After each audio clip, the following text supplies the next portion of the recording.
ગર્ભ સંસ્કારથી આ વાતની શરૂઆત થાય છે અને અગ્નિ સંસ્કારે 16મો સંસ્કાર પૂરો થાય છે. એટલે 16 સંસ્કારની વાતો છે, એમાં પ્રથમ સંસ્કાર છે. આ શબ્દ જ બહુ મહિમાસભર છે. આ શબ્દનું એક્ઝેક્ટ ભાષાંતર પશ્ચિમ પાસે છે જ નહીં. પશ્ચિમ બહુ તો કલ્ચર સુધી પહોંચે. સંસ્કાર શબ્દનો એક્ઝેક્ટ અંગ્રેજી શબ્દ આજ સુધી કોઈને મળ્યો નથી.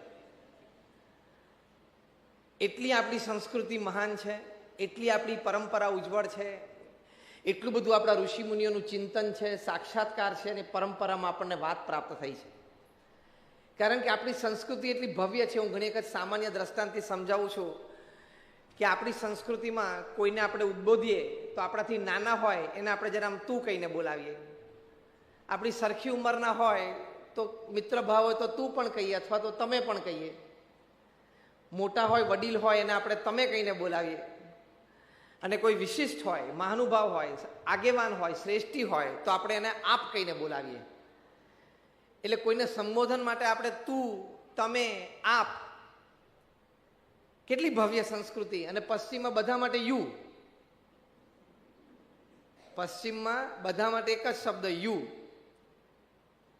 આપણે તો અહીંયા જુદા જુદા શબ્દો છે. કાકા, મામા, એ જુદા શબ્દો છે. માતૃશ્રી આપણા મધર હોય એના ભાઈને આપણે મામા કહીએ. આપણા પિતાશ્રીઓના ભાઈને આપણે કાકા કહીએ. ત્યાં બે માટે અંકલ જ શબ્દ છે. પછી લાંબુ પોળું કરવું પડે, પેટર્નલ અંકલ અને મેટર્નલ અંકલ, પણ કહેવાય અંકલ. પછી સાળો અને બનેવી બંને માટે એક જ શબ્દ બ્રધર ઇન લો. એટલે કે માય બ્રધર ઇન લો. કોઈ ઓળખાણ કરાવતા પૂછવું પડે સાળો કે બનેવી, અને આપણે ચોખ્ખા શબ્દો છે એની માટે. એટલે બહુ જ ભવ્ય આપણી સંસ્કૃતિ છે. આ તો ખાલી એક સામાન્ય દ્રષ્ટાંતથી મેં વાત કરી. એ સંસ્કૃતિમાં આ ગર્ભ સંસ્કારની વાત છે, બહુ જ મોટી છે. કારણ કે એક સંશોધન પ્રમાણે બાળક જ્યારે માતાના ગર્ભમાં હોય ત્યારે ઘણું બધું શીખી જાય છે. જન્મ્યા પછી પ્રથમ 5 વર્ષમાં જે શીખે છે એના જીવનની 90% શીખ પૂરી થઈ જાય છે. જે સંસ્કાર પડવાના હોય, જે ટેવો પડવાની હોય, બે રીતે, સુસંસ્કાર અને સુટેવ, કુસંસ્કાર અને કુટેવ, એ બધું જ ગર્ભમાં અને પ્રથમ 5 વર્ષમાં પૂરું થઈ જાય છે. અને આપણી સંસ્કૃતિમાં આના દાખલા છે, આના દ્રષ્ટાંતો છે કે અર્જુનના દીકરા અભિમન્યુ એ 6 કોઠા તોડતા સુધીની વિદ્યા એ એમના માતાના ગર્ભમાં હતા ત્યારે શીખેલી હતી. આ વાત પશ્ચિમના લોકોને મનાતી નહોતી, કારણ કે એમનું લેવલ જ એટલું નથી. પરમ પૂજ્ય મહંત સ્વામી મહારાજ એક બહુ જ સુંદર વાત ઘણી વખત કરે છે કે આપણા ઋષિમુનિઓ અંદર ગયા, એટલે કે આત્મા તરફ ગયા, અને પશ્ચિમના લોકો બહાર એટલે દેહ તરફ ગયા. આપણને ખજાનો મળ્યો અને એમને થોડીક મિલકત મળી. આપણને ખજાનો મળ્યો છે કારણ કે આપણા ઋષિમુનિઓ અંદર તરફ એટલે આત્મા તરફ ગયા, એમાં બધી વાતો એમને મળી. તો અભિમન્યુ છે એ 6 કોઠા તોડતા સુધીનું જ્ઞાન એમના માતાના ગર્ભમાં હતા ત્યારે સંસ્કાર, એ જ્ઞાન એમને પ્રાપ્ત થયેલું. પ્રહલાદ છે એ પોતે તો અસુર કુળમાં કહેવાય, એટલે આસુરી સંસ્કાર જ હોય, પણ એ એના માતાના ગર્ભમાં હતા ત્યારે એમને નારદજી જેવા સંતનો યોગ થયો, અને નારદજીની કથા વાર્તા એમના માતૃશ્રીએ સાંભળી, નારદજી જેવા સંતનો સમાગમ કર્યો, નારદજી થકી એ સત્શાસ્ત્રોનું પઠન કર્યું, તો અસુર પરંપરામાં, અસુર બાપ, અસુરમાં એમના થકી દૈવી પુત્ર જન્મ્યા, જે આપણી પરંપરામાં આપણે જોઈએ છીએ. અસુરમાં અને અસુર બાપ, કારણ કે અસુરી પરંપરા હતી, રાક્ષસી પરંપરા હતી, હિરણ્યકશ્યપુ, પણ એના થકી પણ દૈવી પુત્ર જન્મ્યો. કેમ દૈવી? કે એને આખું જીવન પ્રભુ ભક્તિ કરી, એટલે દૈવી જીવન થયું. એક અસુર પરંપરામાં અસુર લોહી, અસુર જેનેટિક્સ, અસુર ડીએનએ, એની વચ્ચે પણ ગર્ભ સંસ્કાર દરમિયાન સંતનો સમાગમ થયો, સત્શાસ્ત્રનું વાંચન કર્યું, તો એ જીન્સ અને ડીએનએમાં પણ ફેરફાર થઈ ગયો કહેવાય ને. એટલે જો મહંત સ્વામી મહારાજ આ શબ્દો વાપર્યા છે કે સત્સંગનું વાંચન ગર્ભ સંસ્કાર વખતે કરવું, બીજું નહીં, સ્પેસિફિકલી લખ્યું છે. કારણ કે એની અસર ફિઝિકલી, વિચારધારામાં, માનસિક રીતે, ભાવનાત્મક એટલે આંતરિક રીતે, બધી રીતે ગર્ભમાં રહેલા બાળક પર પડે છે. આ બધી વાતો આપણી પૂર્વની છે, આપણી સંસ્કૃતિની છે. એ પશ્ચિમને બહુ ખબર ન પડી છતાં એ લોકોએ પ્રયોગો ઘણા શરૂ કર્યા અને હવે એ લોકો પણ આ મત ઉપર આવ્યા. પહેલા સામાન્ય પ્રયોગ કર્યા. 70-80ના દાયકામાં ઇંગ્લેન્ડમાં એક પ્રયોગ થયો કે ભારત વર્ષમાં આ લોકો ગર્ભ સંસ્કારની વાતો કરે છે કે ગર્ભમાં બાળક હોય ત્યારે ઘણું બધું શીખી જાય છે, સમજી જાય છે, એ બધી વાતો કરે છે. તો આ વાત સાચી હશે કે આપણે એક સ્થૂળ પ્રયોગ તો કરો. એટલે બધા ગર્ભવતી બહેનો હતા એ બધાને એ લોકોએ ભેગા કર્યા. પછી એમાં 2 ડિવિઝન પાડ્યા. એક ડિવિઝન એવું હતું કે એમને અમુક પ્રકારનું સંગીત સંભળાવવામાં આવ્યું અને બીજા ગ્રુપમાં જે હતા એ લોકોને કોઈ સંગીત સંભળાવવામાં ન આવ્યું. અને એ લોકોને કહ્યું કે તમે એક્સપેરિમેન્ટના ભાગરૂપે છો એટલે તમારા સંગીત અત્યારે અથવા ઘરે નથી સાંભળવાનું, તમે આ પ્રયોગના ભાગરૂપે છો. અને બીજું જે ગ્રુપ હતું એ લોકોને આ સંગીત નિયમિત સંભળાવવામાં આવ્યું. પછી તો સમય વીતી ગયો, બધાને ત્યાં બાળકનો જન્મ થયો. એ બાળકો બધા બહુ નાના હતા, 1-1, 1.5-1.5, 2-2 મહિનાના હતા. ત્યારે એકવાર પ્રયોગ થયો. 4-6 મહિનાના હતા ત્યારે બીજી વખત પ્રયોગ થયો. 8-10 મહિનાના હતા ત્યારે ત્રીજી વખત પ્રયોગ કર્યો. વર્ષ સવા વર્ષના હતા ચોથી વખત પ્રયોગ કર્યો. કયો પ્રયોગ? કે બધા જ બાળકોને ભેગા કરી અને પેલું મ્યુઝિક વગાડવામાં આવે. જે મ્યુઝિક આ બાળકો જ્યારે ગર્ભમાં હતા ત્યારે એમની માતૃશ્રીએ સાંભળેલું હતું અને જે બાળકોએ એટલે કે એની માતાઓએ નહોતું સાંભળ્યું એ બાળકો પણ આ ગ્રુપમાં ભેગા હતા. એટલે બંને ગ્રુપના બાળકોને સાથે બેસાડીને મ્યુઝિક વગાડવામાં આવ્યું.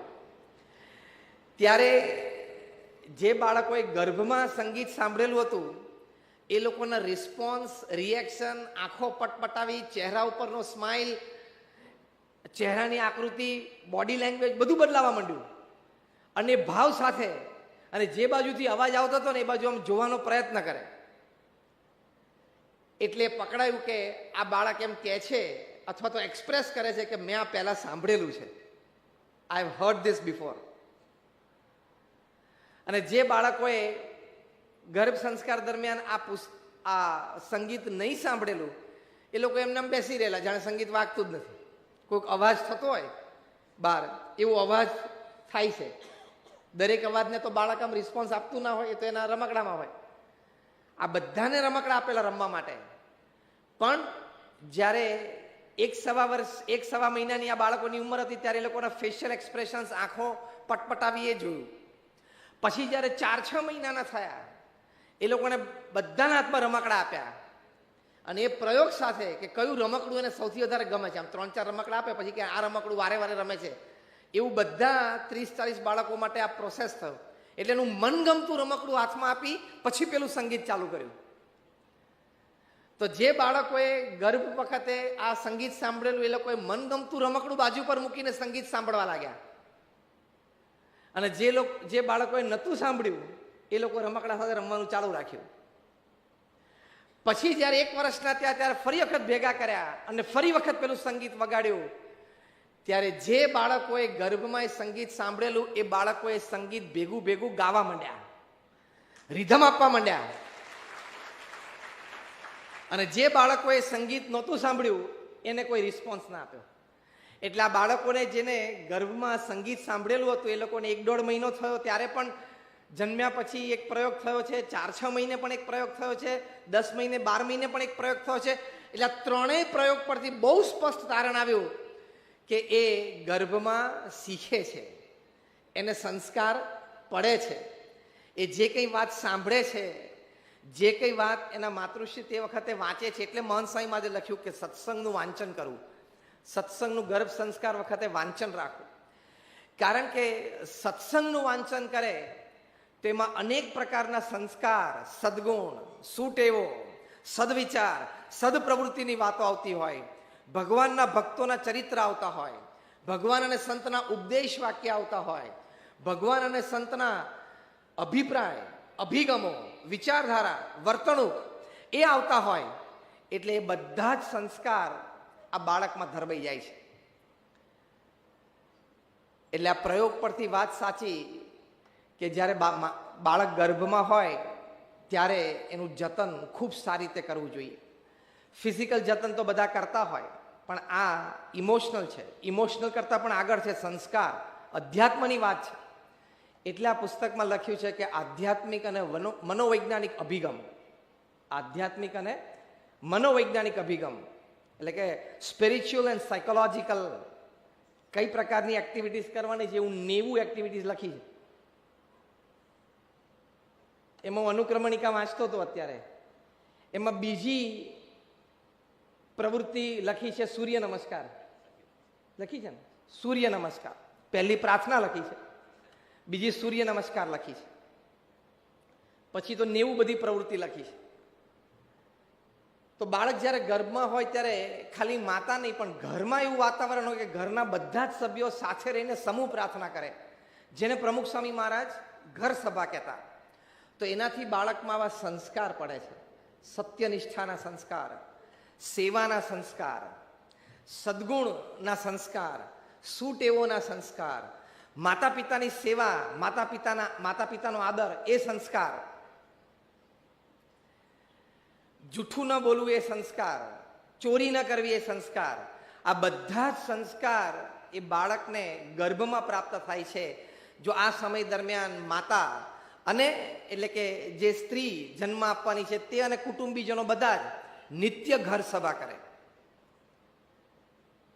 ઘર સભામાં પ્રમુખ સ્વામી મહારાજ કહેતા કે પ્રથમ 5 મિનિટ બધા સાથે બેસીને ભગવાનનું નામ સ્મરણ કરવું, જે પણ ભગવાનમાં આપણે માનતા હોઈએ. બીજી 10 મિનિટ આપણે આવા સદગ્રંથોનું વાંચન કરવું, રામાયણ હોય, મહાભારત હોય, શ્રીમદ ભગવદ્ ગીતા હોય, પ્રમુખ સ્વામી મહારાજ જેવા મહાન સંતનું જીવન ચરિત્ર હોય, તો એના દરેક પ્રસંગો પરથી આવી અનેક વાતો એને શીખવા મળે. પછી 5-10 મિનિટ ઘરમાં બધા સભ્યોએ ચર્ચા કરવી, કોને શું વાત ગમી, કઈ વાત સારી લાગી. અને પછી ડેઝ હેપનિંગ્સ, દિવસમાં જે કંઈ વાત બની હોય એકબીજા સાથે શેર કરવાની, આત્મીયતા, સુરતભાવ વધે. આને પ્રમુખ સ્વામી મહારાજ ઘર સભા કહેતા. પ્રમુખ સ્વામી મહારાજ કહેતા ઘર સભાથી વિશ્વ શાંતિ થશે,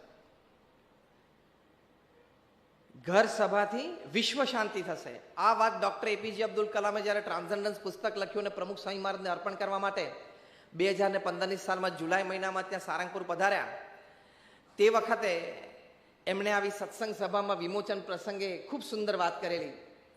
એમણે કહેલું કે the beauty of character gives harmony in the family. Harmonized families, they come together to make strong societies. Strong societies, they come together to bring law and order in the nation. And law and order in the nations bring world peace. બહુ સુંદર ક્રમ એમને પોતાના અનુભવ પરથી વર્ણવેલો. કલામ સાહેબે કીધું, હું ગુજરાતી ભાષાંતર કરું છું કે વ્યક્તિના ચારિત્રનું ઘડતર એ પરિવારમાં સંવાદિતતા લાવે છે. સંવાદિત પરિવારો ભેગા થાય એટલે સમાજ સક્ષમ બને છે.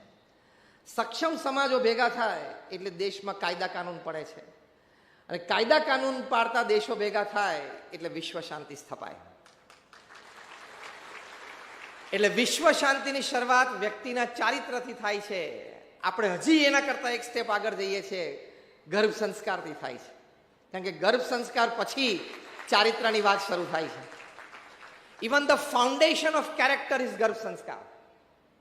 કેરેક્ટર તો જ્યારે એ પૃથ્વી પર જન્મ લે, સમજણો થાય, પછી જે પોતાની ચોઇસીસ હોય એની ઉપર એનું કેરેક્ટર નક્કી થાય છે. પણ દેટ કમ્સ બેઝિકલી ફ્રોમ ગર્ભ સંસ્કાર, કે જ્યારે માતાના ગર્ભમાં હોય ત્યારે એને જે સંસ્કાર પડ્યા એની ઉપર એ આધારિત છે.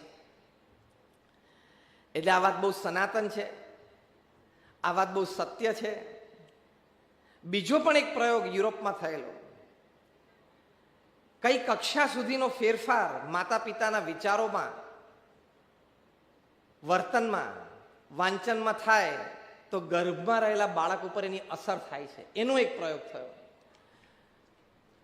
પ્રયોગ એવો હતો કે આફ્રિકાના એક black negro couple, they were expecting a baby. પ્રયોગ ખાતર આ કપલને, બંને નિગ્રો, બંનેની 5-7 પેઢી તપાસી એટલે બધા બ્લેક નિગ્રોઝ હતા. એકદમ કાળી સ્કિન હોય અને પેલા વાંકડિયા વાળ હોય, ટિપિકલ આફ્રિકન નિગ્રો. કપલ બંને નિગ્રો હતા, એ લોકોની 5-5 પેઢીમાં બધા આફ્રિકન નિગ્રો હતા. અને એક કપલને લગ્ન થયા અને પછી થોડા સમય પછી દે વર એક્સપેક્ટિંગ અ બેબી. આ લોકો પ્રયોગ માટે એ લોકોને આફ્રિકાથી યુરોપ લઈ આવ્યા કે તમારે હવે 3 મહિના પછી 4 મહિના પછી બેબીનો જન્મ થવાનો છે, તો તમે અહીંયા જન્મ કરાવજો. અમે તમને આ દેશનું, તમને અને તમારા સંતાનને સિટીઝનશીપ આપશું, કારણ કે તમે અમારા પ્રયોગમાં ભાગ લીધો છે. એટલે ત્યાં લઈ આવ્યા અને ત્યાં જે ટુ બી મધર હતા, એ જે એમને જે ફ્લેટ રહેવા માટે આપેલો એ કપલને, એમાં વોલ ઉપર બધા નાના નાના બાળકોના ફોટોગ્રાફ્સ લગાડેલા. એ બધા જ વ્હાઇટ યુરોપિયન બાળકો, એના ફોટોગ્રાફ મૂકેલા હતા. એટલે રોજ આ ટુ બી મધર એને વિચાર આવે કે મારે પણ સંતાન જન્મશે, મારે પણ આવું નાનું સંતાન હશે, એ આવી રીતે હસશે, એ આવી રીતે નખરા કરશે, આવી રીતે આમ બાખોડિયા ચાલશે, આવી રીતે ઊભા થવાનો પ્રયત્ન કરશે, પછી પડશે. પછી એ બાળકને એની માતા છે વસ્ત્ર પહેરાવતી હોય એવા ફોટો, એટલે એને પણ એમ થાય કે હું પણ મારા બાળકને વસ્ત્ર પહેરીશ. ટૂંકમાં એવા પ્રકારના રેન્જ ઓફ ફોટોગ્રાફ હતા. પણ ખાલી આ પ્રયોગમાં એક ટ્રીક આ વાપરેલી કે બધા ફોટોગ્રાફ વ્હાઇટ યુરોપિયન બેબીના હતા. તમને આશ્ચર્ય થશે કે બાળક જ્યારે જન્મ્યું ત્યારે પ્યોર વ્હાઇટ યુરોપિયન બાળક જન્મ્યું. એના વાળ છે વાંકડિયા નહોતા, જે આફ્રિકનના નિગ્રોના હોય. એના વાળ પણ ગોલ્ડન યુરોપિયન જેવા વાળ હતા. કારણ કે સતત એના માતાને ચિંતવન થતું હતું ને, જે ફોટોગ્રાફ એ જોતા હતા, જે ચિંતવન થતું હતું, એ સંસ્કાર સીધા બાળકમાં આવી ગયા. સ્કિન ટોનમાં ફેરફાર, એટલે તો આ તો જેનેટિક ફેરફાર થયો કહેવાય. This is a genetic change. This is a DNA change. Skin ટોનમાં આ કક્ષા સાવ આફ્રિકન નિગ્રો બ્લેક અને ક્યાં યુરોપિયન વ્હાઇટ. ડિફરન્સ તો તમે જુઓ. આજે સાયન્ટિફિકલી કરવું પણ શક્ય નથી. હા, આજની તારીખમાં ઇટ્સ નોટ પોસિબલ. અને આવું થવું એટલે આ વાત બહુ જ સાચી છે કે ગર્ભમાં જ્યારે બાળક હોય ત્યારે એની માતા અથવા તો પરિવારમાં જે વાતાવરણ હોય, ઘરમાં જે વાતાવરણ વ્યવસ્થા હોય, એની ખૂબ ઊંડી અસર એ બાળક ઉપર પડતી હોય છે. આપણે તો અભિમન્યુ કે પ્રહલાદની વાત કરી, પશ્ચિમમાં એ લોકો ઇંગ્લેન્ડમાં મ્યુઝિક જે પ્રયોગની આપણે વાત કરી, યુરોપમાં આ જન્મની આપણે વાત કરી. એટલે આ વાત 100% સાચી છે. આ વાતો મેં એટલા માટે કરી કે અહીંયા બેઠેલા કોઈ આ પુસ્તક વિશે, આમાં જે લખાયેલું છે એમાં એક અક્ષર માટે પણ કોઈ શંકા ના કરતા. This is scientific and absolutely psychological. અને 100 વાતની એક વાત, પરમ પૂજ્ય મહંત સ્વામી મહારાજ આ પુસ્તકને હાર પહેરાયો છે અને આશીર્વાદ લખી આપ્યા છે, એટલે એ આપણી મહાન ઋષિ પરંપરામાં છે. એમણે આ વાત સમજી છે અને આપણને આ વાત આપે છે. એટલે જ BAPS સંસ્થાના અમારા વડીલ સદગુરુ સંત પરમ પૂજ્ય ડૉક્ટર સ્વામી એ ઘણી વખત વાત કરે છે કે બાળક ગર્ભમાં હોય ને ત્યારથી એની પૂજા લઈ લેવાની. પરમ પૂજ્ય ડૉક્ટર સ્વામી વાત કરે છે, બાળક ગર્ભમાં હોય ને ત્યારથી એની પૂજા લઈ લેવાની. જે વ્યક્તિગત પૂજા BAPS સંપ્રદાયના તમામ આશ્રિત ભક્તો કરતા હોય, પછી માતા જ્યારે પોતાની પ્રાતઃ પૂજા કરવા માટે બેસે ત્યારે બાળકની, હજી તો એ બાળક જન્મ્યો નથી પણ એની પૂજા પણ બાજુમાં પાથરવાની. Do it physical. That is the psychological effect on the little baby. You have to first do it physical. તો બાજુમાં એ પૂજા પાથરવાની અને પછી પોતાની પૂજા કરે એમ એવી રીતે ત્યાં મૂર્તિઓ પણ પાથરવાની. આ બધું ડૉક્ટર સ્વામી વિઝ્યુલાઇઝ કરાવે છે. એ તો 1961માં મુંબઈમાં નાયરમાંથી MBBS થયેલા છે. એટલે અહીંયા, એટલે આજથી 61 વર્ષ પહેલાંની વાત છે. એટલે આપણે અહીંયા જેટલા બેઠા એમાંથી 90% જન્મ્યા નહોતા ને એ પહેલાં ડૉક્ટર સ્વામી ડૉક્ટર થઈ ગયેલા 61 વર્ષ પહેલાં. એટલે આપણે બધા કોઈ જન્મ્યા નહોતા. તો એ આ વાત શીખવાડે, કારણ કે જાણે છે વૈજ્ઞાનિક ઢબે અને સાયકોલોજીકલ ઢબે કે આ વાત સાચી છે. એટલે પેરેલલ પૂજા પાથરવાની, પેરેલલ માળા કરવાની. તો જો આ વાત હકીકત છે. એટલે ગર્ભ સંસ્કારની વાત ખૂબ સાચી છે. પછી એ બાળક જન્મે અને બાળક જુદો થાય. તમે સત્સંગનું વાંચન રાખ્યું હોય, જે મહંત સ્વામી મહારાજે કહ્યું, એટલે એનામાં બધા સંસ્કારો આવા બધા ધરબાઈ જાય. અને at the end of the day દિવસના અંતે અને જીવનના અંતે તમારી બધી જ પ્રગતિ તમારા સદગુણો ઉપર આધારિત છે. તમારી આવડતથી તમારી પ્રગતિ થાય, તમારા ભણતરથી પણ થાય, તમારા અનુભવથી પણ થાય, તમારા બેકગ્રાઉન્ડથી પણ થાય, તમારા સોશિયલ સપોર્ટથી પણ થાય, તમારા પ્લેટફોર્મ્સ તમને મળે પરફોર્મ કરવાની એનાથી પણ થાય. એ બધાથી થોડી થોડી પ્રગતિ થાય. પણ if you want to break the ceiling you need વર્ચ્યુઝ.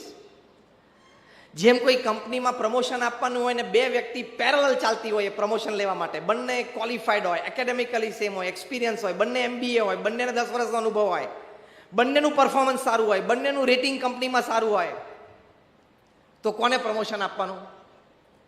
તેમાં એક જ સદગુણ લેવામાં આવે છે કે કઈ વ્યક્તિ સારી રીતે મેનેજમેન્ટને અનુકૂળ થાય એવી છે, કોનામાં નમ્રતા અને વિવેક છે, એને પ્રમોશન મળે છે. એટલે એક કક્ષા પછી તો સદગુણોથી જ આગળ વધાય છે. જ્યારે તમે સ્પર્ધામાં સાથે હો ત્યારે એ અહીંયા ગર્ભથી એને પ્રાપ્ત થાય છે. અને એવા બાળકો તૈયાર થાય, they can change the world, they can make a difference. How? કેવી રીતે પૃથ્વી ઉપર અને સમાજમાં અને એક સમુદાયમાં મોટો ફેરફાર પાડી શકે. ત્યાં અમેરિકામાં હ્યુસ્ટનમાં, અહીંયા સુરતમાં જેમ અડાજણમાં મોટું શિખરબદ્ધ મંદિર છે એવું ભવ્ય મોટું શિખરબદ્ધ મંદિર છે. 2004માં પ્રમુખ સ્વામી મહારાજે એની પ્રતિષ્ઠા કરેલી. ત્યાં સત્સંગી પરિવારોમાં એક નાનો 4 વર્ષનો બાળક છે, એનું નામ નીરવ પટેલ. 4 વર્ષનો બાળક તો સ્કૂલે જતો હોય એટલે પેલું અંડર UKGમાં ભણતો હોય ને, નર્સરી જેવું આપણે કહીએ, પ્રી KG કહીએ, પ્લે ગ્રુપમાં, એમાં જતો હોય. એટલે એમાં તો બીજું કંઈ કરાવવાનું ન હોય ને, રમાડવાનું હોય ને, સારી સારી વાર્તાઓ કહેવાની હોય. અને એક બાળક આમ જાય ને એક બાળક આમ જાય ને પાછા ભેગા કરવાના ને, એક ઊંચે કૂદે ને એક આમ કરે, એટલે બધા રમવા જતા હોય. એકવાર એમના ટીચરે બધાને કહ્યું કે તમે કેટલા ફેમિલી મેમ્બર છો, રાઇટ ધ ફિગર. એ લોકો 1 2 3 4 5 6 7 8 આંકડા ભણી ગયા પછી એટલે બધા પોતે કેટલા પરિવારજનો છે લખે, એટલે ઇનિશિયલ બધી સેન્સ આપવા માટે બાળકને. એટલે નીરવે લખ્યું કે અમે 10 પરિવારજન છીએ. એના ટીચરે બધાનું આમ લખાણ ચેક કર્યું. ક્લાસમાં તો 15-20 ના બાળકો હતા પ્લે ગ્રુપમાં. બધા લખેલું, કોઈએ 2, કોઈએ 1, કારણ કે અમેરિકામાં તો લગભગ 30% બાળકો સિંગલ પેરેન્ટ સાથે રહે છે, કાં તો માતા સાથે રહેતા હોય, કાં તો પિતા સાથે રહેતા હોય. એમાં 10 જણા એક જ ઘરમાં. એટલે ફરીથી પૂછ્યું કે યુ આર 10 ફેમિલી મેમ્બર્સ? તો નીરવ પટેલ કે yes. 10 family members living in one house? એક ઘરમાં રહો છો? તો કે yes. 10 family members living under one roof? એક છતની નીચે 10 જણા રહો છો? તો કે યસ.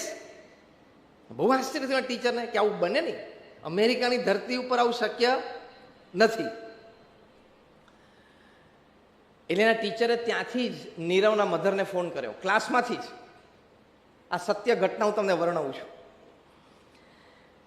એના ટીચરનો ફોન આવે, એના માતૃશ્રી ઉપાડ્યો કે શું, કે અમે ક્લાસમાં આવી એક એક્સરસાઇઝ આપી અને એ એક્સરસાઇઝમાં બાળકોને તમારા ફેમિલી મેમ્બર કેટલા છે લખવાનું કહ્યું, તો આ બાળકે 10 લખ્યું છે. તો તમે 10 ફેમિલી મેમ્બર છો, ઘરમાં સાથે રહો છો? If 10 give me a count. કોણ કોણ? એમ. એટલે નીરવના મધર કે ના ના અમે તો 4 જ છીએ. તો કે કોણ કોણ? તો કે આ નીરવ, એના ફાધર, હું અને નીરવની મોટી બેન, અમે 4 જ ફેમિલી મેમ્બર ઘરમાં છીએ. તો કે નીરવ તો 10 લખે છે. અને કે મેં 2 વખત પૂછ્યું એને કે આર યુ શ્યોર 10? ટીચર કે તો 2 વખત નીરવ કીધું કે yes ma'am, I am sure we are 10. એટલે એના મધરે કીધું કે નીરવને ફોન આપો. એટલે ક્લાસ ટીચરે નીરવને ફોન આપ્યો. એટલે એના મધરે એને પૂછ્યું કે બેટા આપણે તો ઘરમાં 4 જણા રહીએ છીએ, પપ્પા, હું, તું અને તારી બેન, તો આપણે 10 કેવી રીતે? તો કે મમ્મી યુ આર ફોરગેટિંગ.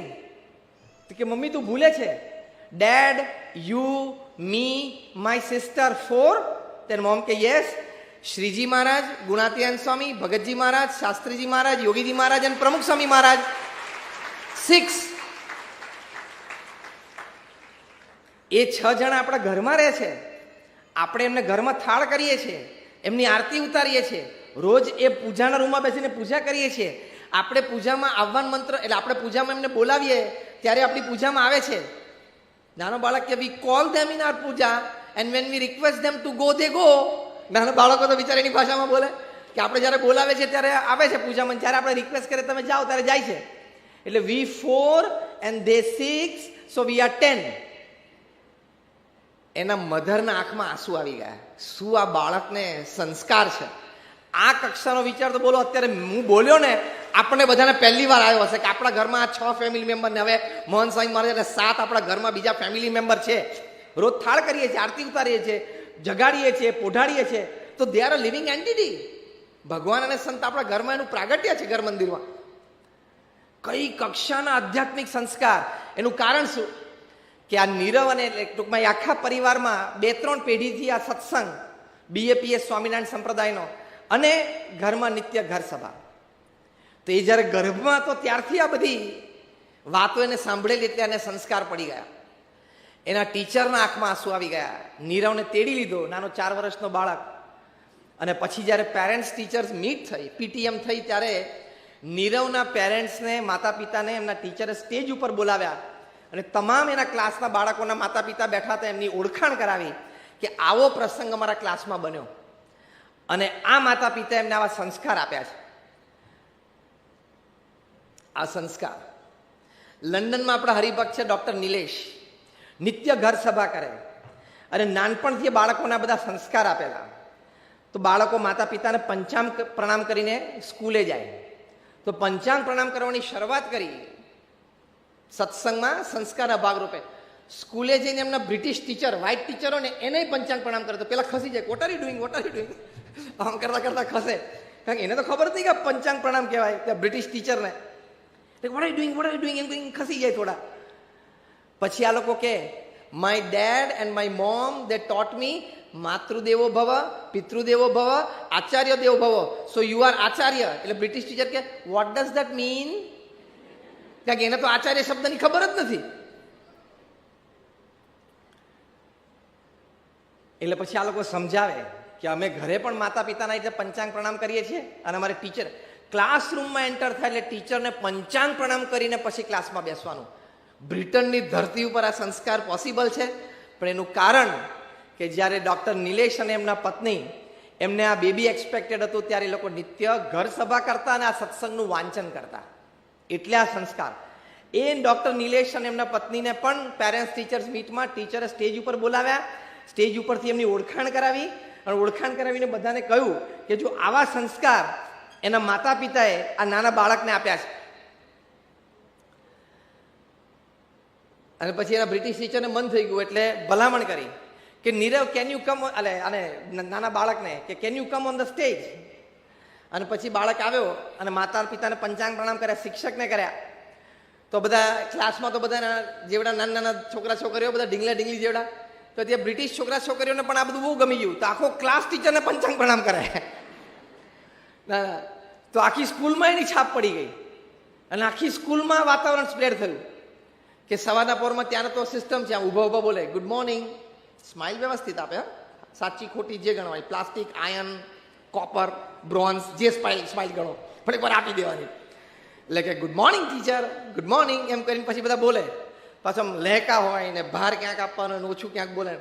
એ કરીને પછી બધા બાળકો ક્લાસમાં જે કંઈ 30-40 બાળકો હોય નાના, બધા પોતાના બેન્ચ પાસેથી એમ સેજ બહાર આવી અને ટીચરને પંચાંગ પ્રણામ કરે. બ્રિટિશ ટીચરોના આંખમાં આંસુ આવી ગયા. શું ભારતીય સંસ્કારો છે આ!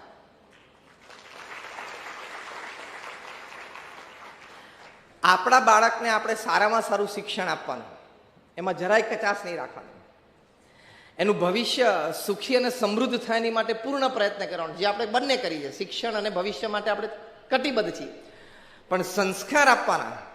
કારણ કે મેં કહ્યું ને, એના જીવનમાં 22, 25, 28, 30, 40, 45 વર્ષે એક સ્ટેજ એવું આવશે કે જ્યારે એના સમકક્ષ ઘણા આજુબાજુ હશે. તે વખતે એની પ્રગતિ માટે એના સંસ્કાર કામ કરી જશે, એના વર્ચ્યુસ કામ કરી જશે. તે વખતે ભણતરમાં, અનુભવમાં એના સાથીઓ બધા આજુબાજુ જ હશે, ઇક્વલ હશે. એ વખતે એની સ્થૂળ પ્રગતિ, સમાજમાં પ્રતિષ્ઠા, એનું કારણ સંસ્કાર હશે. એનું જતન નાનપણથી થવું જોઈએ. બહુ જ સારા એજ્યુકેશનિસ્ટ હતા. એને એક વખત એક માતા મળવા માટે ગયા એના નાના 5 વર્ષના બાળકને લઈને કે મારે આને ખૂબ સારા સંસ્કાર આપવા છે, તમે મને કંઈક સુઝાડો, તમે મને કંઈક માર્ગદર્શન આપો. એટલે પેલા શિક્ષણવિદે કહ્યું કે વોટ ઇઝ હિઝ એજ, એની ઉંમર કેટલી થઈ? એટલે આ બેને કહ્યું કે મારા દીકરાની ઉંમર 5 વર્ષની થઈ. એટલે પેલા શિક્ષણવિદે કીધું કે સંસ્કાર ભણતરની ઉંમર એની પૂરી થઈ ગઈ છે.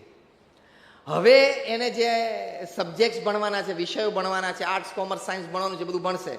સંસ્કાર માટેની એની ઉંમર પૂરી થઈ ગઈ છે 5 વર્ષે. એટલે જે પ્રિન્ટ પડવાની હતી ને મગજમાં બધી, એ બધી પડી ગઈ છે. બોલવા, ચાલવા, ઉઠવા, બેસવાની રીત, વ્યક્ત થવાની રીત, નમ્રતા, વિવેક, સંસ્કાર, આ બધું પૂરું થઈ ગયું છે. હવે સ્થૂળ વિદ્યા ભણશે.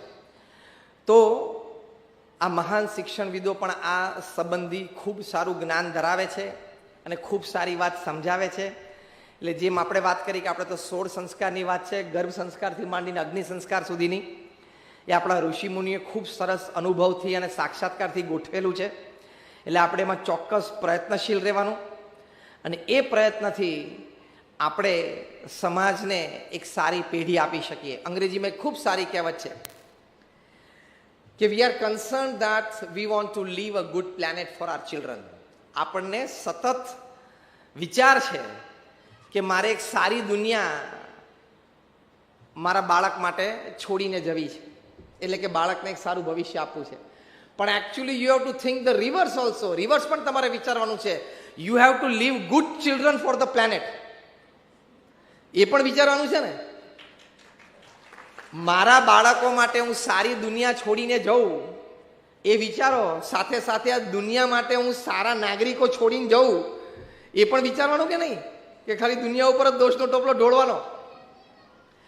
અને પરમ પૂજ્ય ડોક્ટર સ્વામી, અમારા સદગુરુ સંત, એક બીજી પણ સરસ વાત કરે છે કે one man's perfection can change the whole world. Shri Aurobindo વાક્ય બોલતા કે એક વ્યક્તિ વ્યવસ્થિત હોય ને, એક વ્યક્તિ સંસ્કારી હોય ને, એક વ્યક્તિ આધ્યાત્મિક સદગુણે યુક્ત હોય ને, એ પૃથ્વી ઉપર બહુ જ મોટો ચેન્જ, બહુ જ મોટું પરિવર્તન લાવી શકે. ગાંધીજીને નાનપણથી સત્ય અને અહિંસાના સંસ્કારો હતા, કેટલું મોટું કામ એમણે કર્યું. સરદાર વલ્લભભાઈ પટેલને નાનપણથી પ્રામાણિકતાના સંસ્કાર હતા, સેવાના સંસ્કાર હતા, કેટલું મોટું કામ કર્યું. સરદાર વલ્લભભાઈ પટેલ 4 ધોરણ ભણતા હતા તે વખતે એમના મિત્ર બીમાર પડેલા, નિમોનિયા થયેલો અને ગરીબ ઘરનો દીકરો હતો. એ સરદાર વલ્લભભાઈ પટેલ રોજ એમના ઘરે જતા, એમને ઝાડા થઈ ગયેલા તો એનો ઝાડો જાતે સાફ કરતા હતા, કોઈના કીધા વગર. 4થા ધોરણમાં ભણતી વ્યક્તિ, બાળક સરદાર વલ્લભભાઈ પટેલ. કેવા સંસ્કાર હશે! 4 ધોરણમાં ભણતો બાળકને એવું મન થાય કે મારા મિત્રને નિમોનિયા થયો છે અને ઝાડા થયા છે, તો રોજ એને અટેન્ડ કરવા જવું, એ ઝાડા કરે તો સાફ કરવા જવું, અને એનાથી વિશેષ પોતાના પોકેટ મનીથી એને દવા લાવી આપતા હતા, કોઈના કીધા વગર. એને જે ખિસ્સા ખર્ચી આપવામાં આવે, હવે એ વખતે તો શું ખિસ્સા ખર્ચી હશે, દોકડો 2 દોકડા જેવું હશે, એમાંથી એને દવા લાવી આપે. એ જે પ્રામાણિકતાના સંસ્કાર, એ જે સેવાના સંસ્કાર એમને નાનપણથી જે પ્રાપ્ત થયેલા, એટલે આ 2200 કરોડનું સ્ટેચ્યુ બન્યું છે. એમને એમ નથી બન્યું. એ સ્ટેચ્યુ ઓફ યુનિટી તો છે જ, કારણ કે ભારતનું એકીકરણ કર્યું, પણ એ સ્ટેચ્યુ ઓફ ઓનેસ્ટી પણ કહેવાય, સ્ટેચ્યુ ઓફ સર્વિસ પણ કહેવાય. એ બધા સદગુણો હતા. એટલે આવી એક વ્યક્તિ તૈયાર થાય. પ્રમુખ સ્વામી મહારાજને નાનપણથી આ સંસ્કાર, કારણ કે એમના માતા પિતા છે એ શાસ્ત્રીજી મહારાજના યોગમાં હતા, અને એ લોકો નાનપણથી ઘર સભા કરવી, પ્રાતઃ પૂજા કરવી, આ બહુ જ નિયમિત હતું.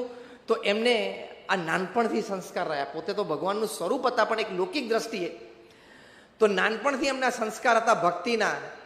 તો એ ભક્તિના સ્પંદનો આખી પૃથ્વી ઉપર એમને કેવા ફેલાવી દીધા, all over the world. Guinness book of world રેકોર્ડ્સે લખ્યું કે he is the master builder of the 20th century. 1300 સમાજ સેવા અને આધ્યાત્મિક કેન્દ્રો, એટલે કે મંદિરો. 45 વર્ષના ગુરુપદમાં 1971 થી 2016માં પ્રમુખ સ્વામી મહારાજે 1300 સંસ્થાઓ બાંધી. Hospital, hostel, school, college, community centre, સંસ્કાર કેન્દ્ર, મંદિર, અક્ષરધામ, બધું. તમારા સુરતનો સૌથી મોટો બિલ્ડર હોય ને એને પૂછજો તો ખરા કે ભૂલથી સ્વપ્નમાં 1300 જમીન ઉપર પગ મૂક્યો છે, એવું પૂછજો. What is 1300 lands? અને સંપાદન કરવું એટલે કે જમીન મળવી, ખરીદવી, અથવા તો દાનમાં મળવી, ભેટમાં મળવી, ત્યાં પ્રોજેક્ટ પૂરો કરવો. એટલે 1300 જમીન ઉપર 1300 નાના મોટા પ્રોજેક્ટ પૂરા કર્યા હોય એવો હજી સુધી કોઈ બિલ્ડર ડેવલપર પૃથ્વી ઉપર થયો નથી. એટલે ગિનિસ બુક ઓફ વર્લ્ડ રેકોર્ડ્સે પ્રમુખ સ્વામી મહારાજ માટે લખ્યું કે he is the master builder of the 20th century. 20મી સદીના માસ્ટર બિલ્ડર. 20મી સદીના માસ્ટર બિલ્ડર લખ્યું કેમ નાનપણથી એમને ભક્તિના સંસ્કાર હતા તો એમણે દુનિયાને ભક્તિ આપી. એટલે જે સંસ્કાર એને પડે ધરબાઈ ગયા હોય ને એના વાઇબ્સ એ ફેલાવી શકે, એના સ્પંદનો એ સમાજમાં પ્રસરાવી શકે. And that is what the world needs. દુનિયાને એની જરૂર છે. આપણી પાસે doctor, engineer, chartered accountant, pharmacist બહુ છે. હા, હું બહુ છે શબ્દ કેમ વાપરું છું કે જ્યારે એની વાત કરો ત્યારે 15% બિચારા જોબલેસ છે. 15% પાસે નોકરી નથી આ ફૂલ રેન્જ ઓફ પ્રોફેશનલ્સમાં. એટલે ઘણા છે એમ જ કહેવાનું. ઓછા હોય એમ કહો તો બધા નોકરી હોવી જોઈએ ને, અને પછી એ ખેંચ રહેવી જોઈએ, છાપામાં રોજ જાહેરાતો આવી જોઈએ.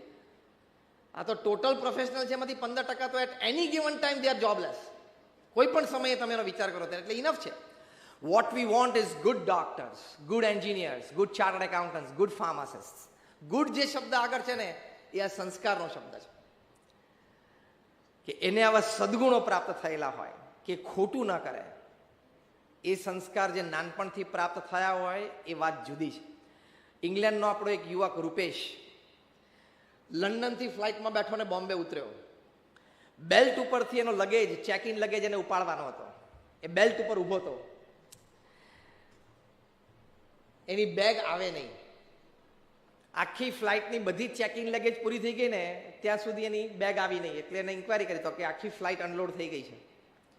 એના જેવી જ એક બેગ એક જ ફરતી હતી આખી બેલ્ટ ઉપર. 2 વાર ચક્કર. એટલે એને ખબર પડી કે આ બેગ મારા જેવી જ છે, મારી નથી. એનો મતલબ કે આ બેગનો જે માલિક છે ને ભૂલથી મારી બેગ લઈ ગયો છે, એટલું નક્કી થયું. એટલે એણે પણ એ બેગ લીધી એ હેતુથી કે હું ક્યાંક એનો જો સંપર્ક કરી શકું આ બેગ ખોલીને. એને ખબર હતી કે મારા બેગમાં મારો કોઈ સંપર્ક નથી. આ પ્રસંગ 20 વર્ષ પહેલાનો છે, વધારે 25 વર્ષ. 1995માં અમૃત મહોત્સવ વખતનો આ પ્રસંગ છે. એટલે એને ખબર હતી કે મેં કંઈ મારું વિઝિટિંગ કાર્ડ કે કોન્ટેક્ટ નંબર કે કંઈ રાખે. એની રીતે મોબાઈલ ફોન હતા પણ નહીં. એટલે મારા બેગમાં તો મારો કોઈ સંપર્ક ડિટેલ છે જ નહીં, ખાલી મારું લેપટોપ ને થોડા પૈસા છે. કદાચ એની બેગમાંથી એનો કોઈ સંપર્ક ડિટેલ નીકળે તો એનો સંપર્ક કરી શકું. અને જો આ બેગ અહીંયા રહેવા દઉં તો આ લોકો એરપોર્ટ ઓથોરિટી બેગ લેશે અને એનો સંપર્ક કરીને બેગ પહોંચાડશે, પણ મારી બેગ એની પાસે જ રહી જશે. એ હેતુથી એણે બેગ લીધી. અને પછી તપાસ ખોલી તો અંદર જે લેપટોપ હતું ને એ પોતાના લેપટોપ કરતાં ઘણું સારું હતું. અંદર 50,000 રૂપીઝના પ્રમાણમાં જે પાઉન્ડ્સ હતા એ પ્રમાણે પાઉન્ડ અંદર હતા. અંદર 1-2 નાની ગોલ્ડ આઇટમ હતી. તો આપણને એમ થાય ને કે બસ મારી બેગ તને ભેટ અને તારી બેગ મને ભેટ. I gift you something and you gift me something. Simple. રૂપેશે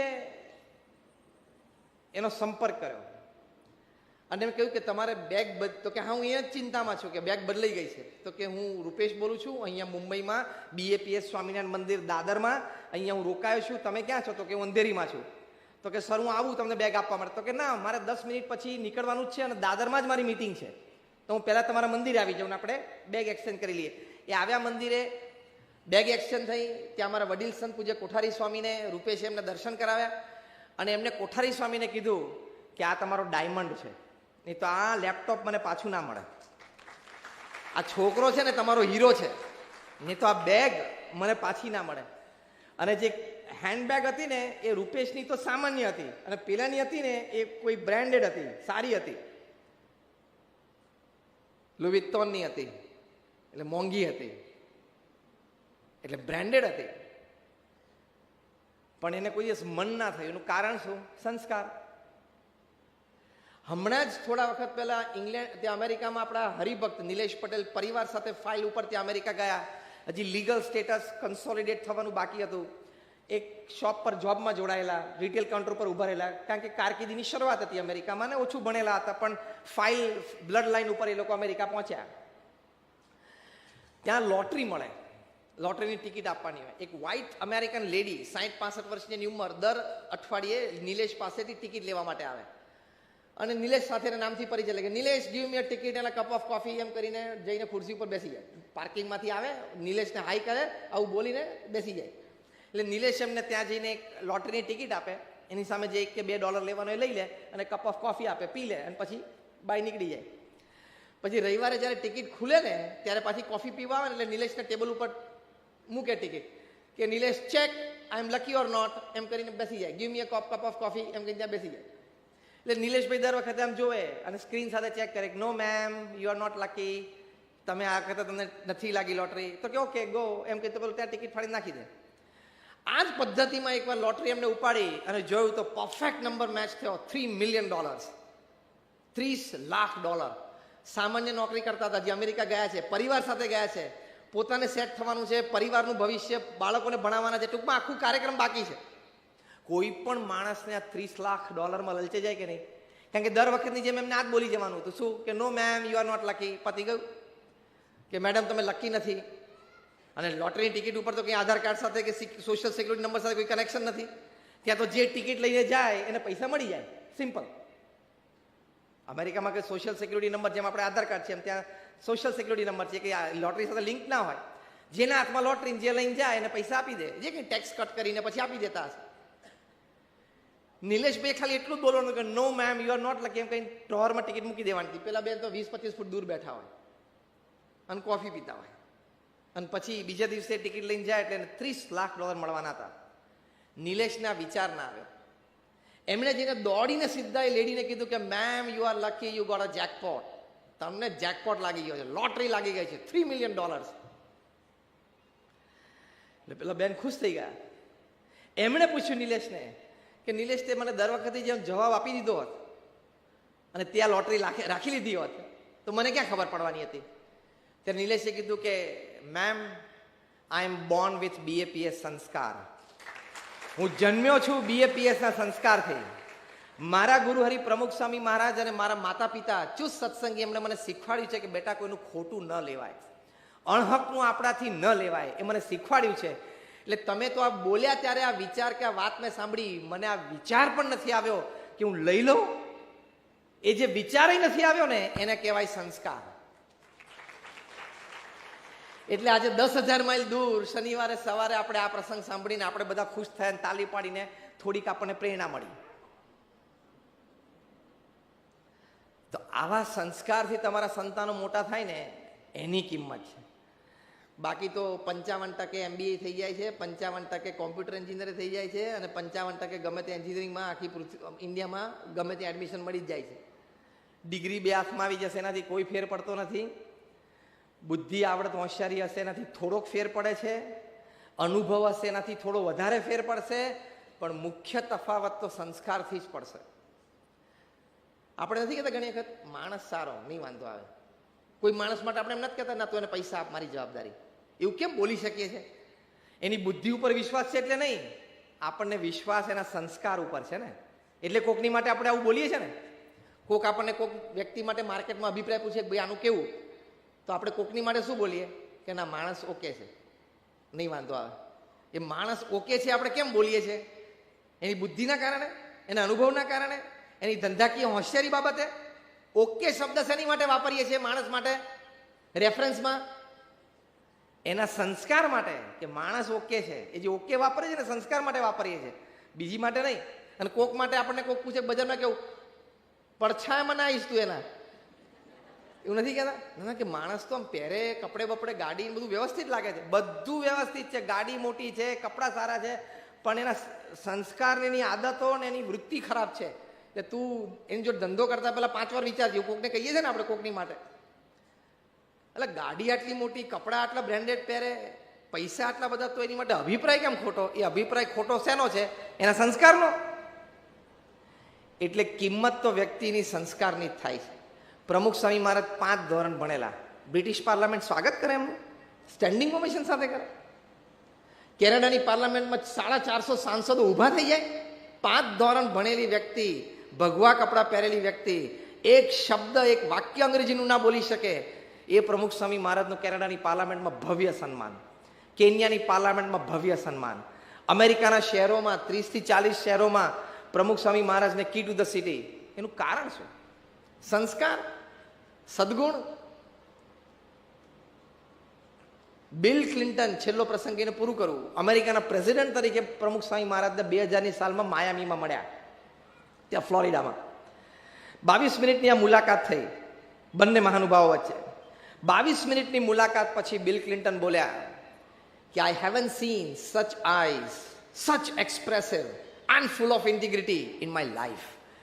મેં મારી જિંદગીમાં આટલી પ્રભાવશાળી આંખો અને જે આંખોમાં ઇન્ટિગ્રિટી એટલે પ્રામાણિકતા, વફાદારી, કાર્યનિષ્ઠા, બધાને સાથે લઈને ચાલવાની ભાવના આ મેં ક્યારેય જોયું નથી. એક તો અમેરિકાના પ્રેસિડેન્ટ કોઈથી ઇમ્પ્રેસ ના થાય, કારણ કે દુનિયાનો રાજા છે. દુનિયાની 50 મોટી સંસ્થા વર્લ્ડ બેંક, યુનો, ઇન્ટરનેશનલ મોનિટરી ફંડ આ બધી અમેરિકાના ફંડ ઉપર ચાલે છે. અમેરિકાનો ડોલર પાવર બંધ કરી દે ને આ બધાને એટલે 50 મોટી સંસ્થા દુનિયામાં બધાની હવા નીકળી જાય. અને અમેરિકાનો R&D પાવર, એનો મિલિટરી પાવર ટ્રેમેન્ડસ છે. એનો પ્રમુખ કોઈથી ઇમ્પ્રેસ થાય, પણ આ ઇમ્પ્રેસ થયો. અને ઇમ્પ્રેસ થાય એટલું નહીં, પાછા વ્યક્ત થાય. નહીં તો ઘણી વખત ઇમ્પ્રેસ થાય પણ વ્યક્ત ના થાય, કારણ વચ્ચે ઈગો આવી જાય. આ બાજુ અમેરિકાના બિલ ક્લિન્ટન કેરિઝમેટિક પ્રેસિડેન્ટ. અમેરિકાના તમે પ્રથમ 5 પ્રેસિડેન્ટ લો, George Washington, John F Kennedy, Ronald Reagan, Abraham Lincoln, એ કક્ષામાં બિલ ક્લિન્ટન આવે.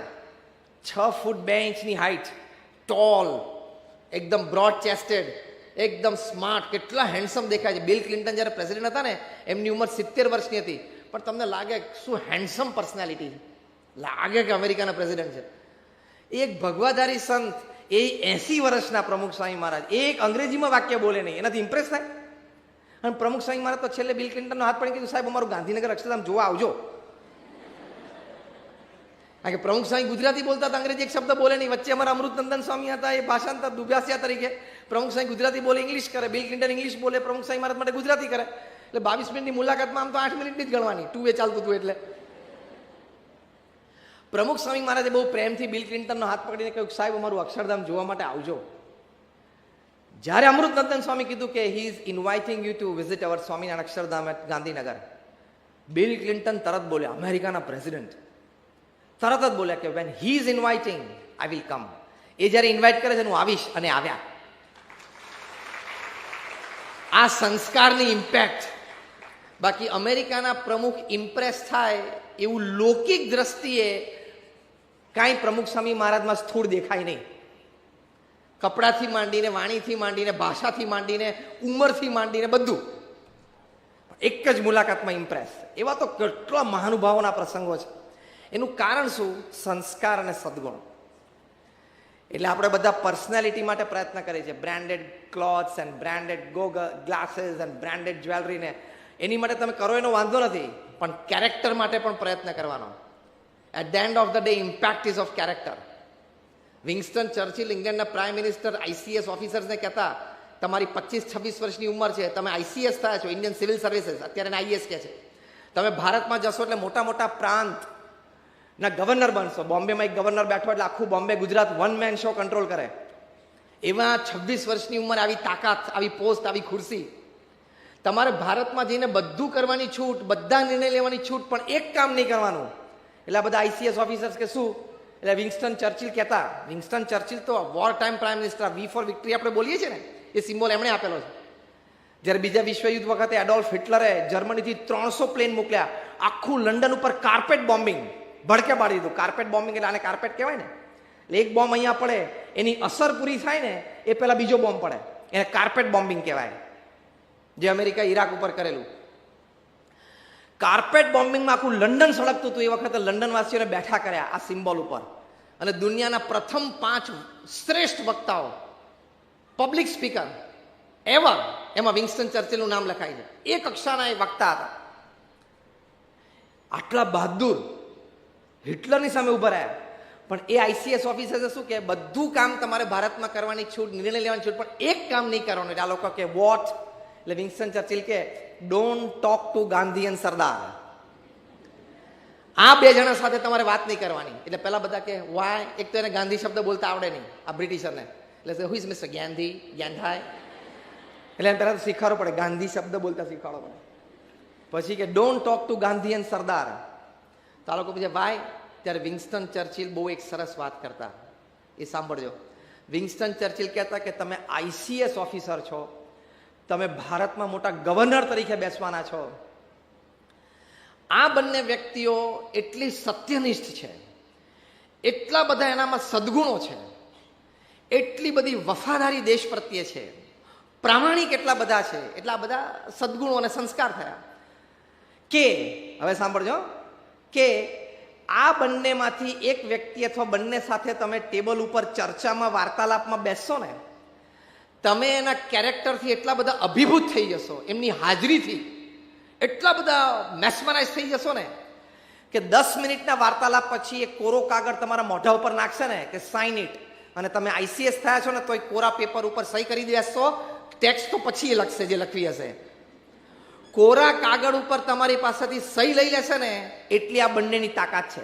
બળજબરીથી નહીં, એની હાજરી, હિઝ પ્રેઝન્સ એટલી ઓવરપાવરિંગ છે, તમારી ઉપર હાવી થઈ જશે આ બંને જણા, એટલું આ બંનેનું કેરેક્ટર પાવરફુલ છે.